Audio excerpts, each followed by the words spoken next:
Hello everyone and once again welcome to the science room.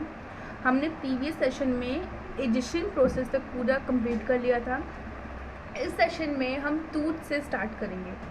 तो tooth में पहले हम उसका बेसिक स्ट्रक्चर जान लेते हैं।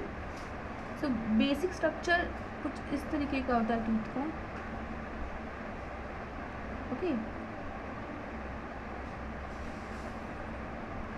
हाँ, इसमें बस कुछ 3 चीज़ें आती हैं। इनेमल आता है, पल्प कैविटी आती है, डेंटाइन आता है। हमारे एनसीईआरटी के हिसाब से भी हमें बस इतना ही जानना है। This is our enamel. ये जो है ना हमारा बोन से भी ज़्यादा हार्ड होता है, ये बहुत ही हार्डर होता है। And this is our dentine. ये लगभग बोन ही हम कह सकते हैं, बोन की तरह ही होता है। एंड ये हमारा पल्प कैविटी हो गया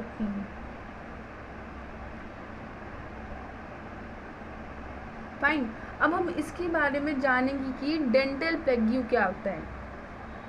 तो ये बेसिक स्ट्रक्चर हो गया, ये तीनों हमारे बेसिक स्ट्रक्चर हो जाएंगे टूथ के। And the next is the dental प्लेग्यू।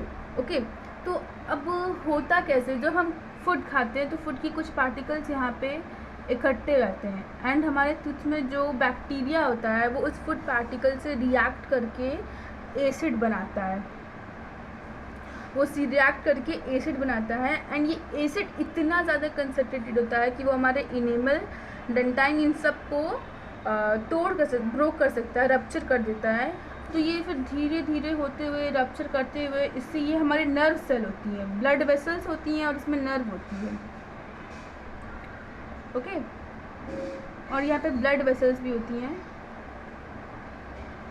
And यहाँ हमारा ब्लड फ्लो करता है। तो ये जब हम इससे नर्व से होते हुए, ब्लड वेसल से होते हुए जब हमारे ब्लड में आ जाती है तो इससे बैक्टीरिया भी हमारे ब्लड से फ्लो करने लगता है। तो इसी को हम डेंटल प्लेग्यू कहते हैं। इसका इफ़ेक्ट क्या होता है कि ये इन्फ्लेमेशन करता है हमारे टीथ में, आके कर देता है, टूथ आके कर देता है। ये इसके इफ़ेक्ट हो गए।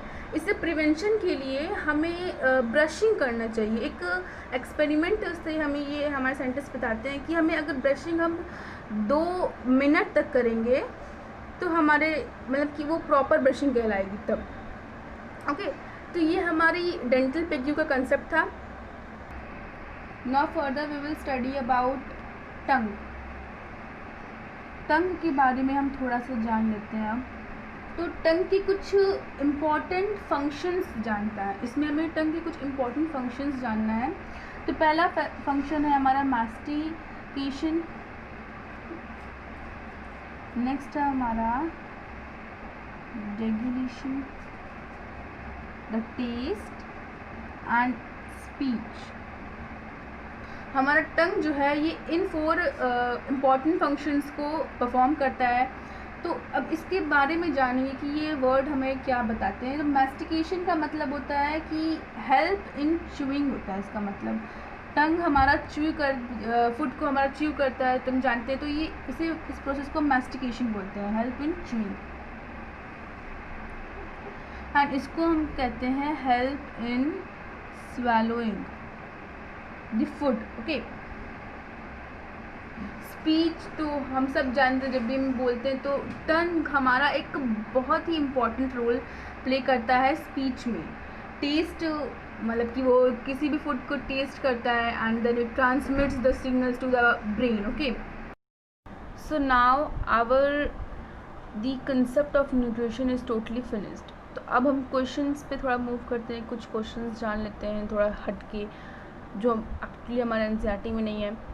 तो पहला हम एमसीक्यू से स्टार्ट करते हैं। First MCQ is that which of the following has the longest small intestine.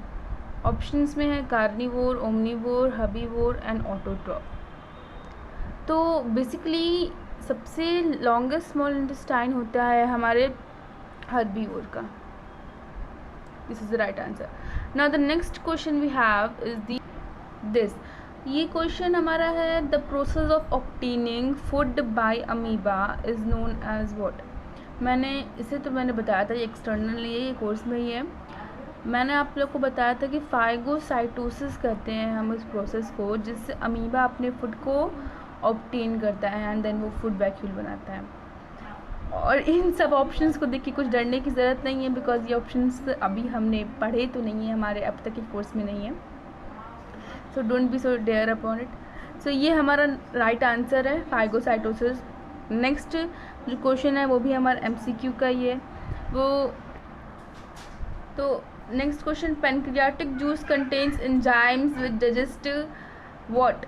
तो पेनक्रियाटिक जूस तो हमने पता है कि 3 एंजाइम्स कंटेन करता है एंड इन सब में हमारे दो दो digestive what we call minerals दिए, न्यूट्रिएंट्स दिए हैं। तो हमें बेसिकली 3 चाहिए and here it is written 3, protein, fat and carbohydrate. और पेनक्रियाज से जो एंजाइम्स निकलते हैं हम जो जानते हैं कि पेनक्रियाज से हमारा ट्रिप्सिन, लीपेज एंड पेनक्रियाटिक एमिलेज निकलता है। ट्रिप्सिन से हमारा प्रोटीन डाइजेस्ट होता है, लीपेज से हमारा फैट एमिलिफाइज होता है एंड कार्बोहाइड्रेट हमारा डाइजेस्ट होता है पेनक्रियाटिक एमिलेज से। सो ये हमारा राइट आंसर है। अब हम एक लॉन्ग आंसर जान लेते हैं, एक लॉन्ग आंसर थोड़ा सा करते हैं and then after the video is going to be and.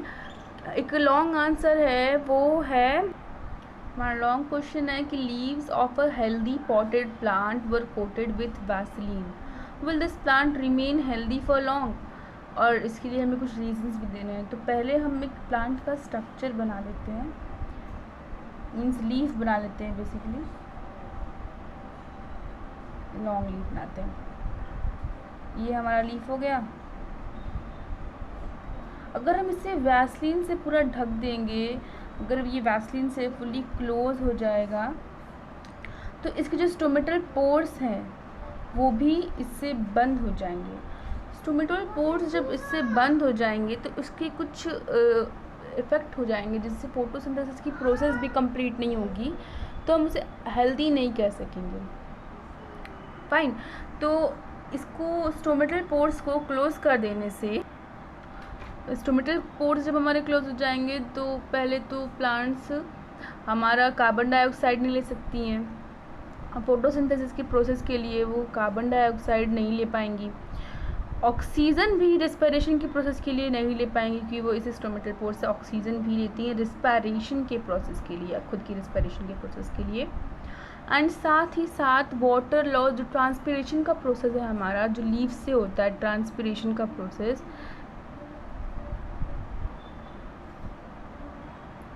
जो ट्रांसपिरेशन का हमारा प्रोसेस है जो लीफ से होता है वो भी नहीं हो पाएगा। तो इससे जो हमारी लीफ है वो हेल्दी नहीं रह पाएगी। तो ये बेसिकली 3 क्वेश्चंस है हमारे, जो बिल्कुल जनरल IQ लेवल को टेस्ट करने का क्वेश्चन है। बेसिकली ये क्वेश्चंस हमारे बोर्ड में नहीं पूछे जाते हैं, ये बस IQ लेवल क्वेश्चंस थे। बोर्ड में पूछे जाने वाले क्वेश्चंस को भी मैं सॉल्व कराऊंगी, बट जब ये चैप्टर फुल्ली कंप्लीट हो जाएगा देन आफ्टर मैं आप सबको क्वेश्चन बाय क्वेश्चन बोर्ड के सारे क्वेश्चन सॉल्व कराऊंगी। फाइन।